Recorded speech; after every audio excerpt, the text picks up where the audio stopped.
Hola chicos, hoy os voy a leer ¿Por qué? Hola, ¿cómo estás? ¿Qué cómo estoy?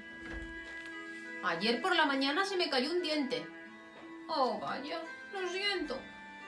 ¿Por qué lo sientes?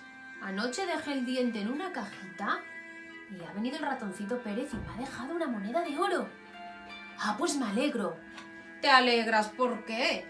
Esta mañana, mientras iba de camino al cole, he perdido la moneda. Tenía un agujero en el bolsillo y se me ha caído al fondo de la alcantarilla.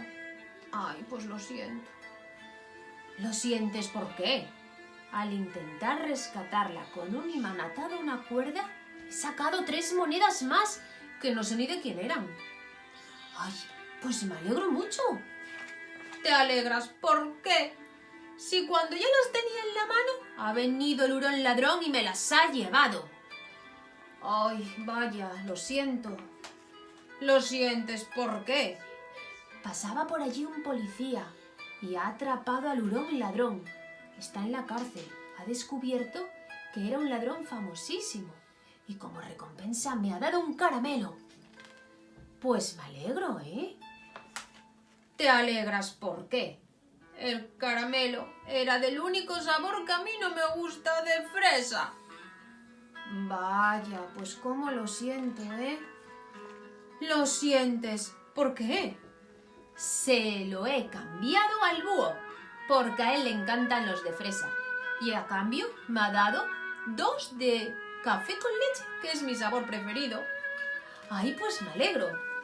Y yo también me alegro de que tú te alegres. Y para agradecértelo, vamos a comernos los dos los caramelos. Gracias, pero yo no quiero caramelos. Es que a mí no me gustan los de café con leche. Cómetelos tú. ¡Si se me ha caído un diente! Pues ¿sabes qué? Que ahora sí que me alegro. Porque yo soy el ratoncito Pérez. Y colorín colorado, este cuento se ha acabado.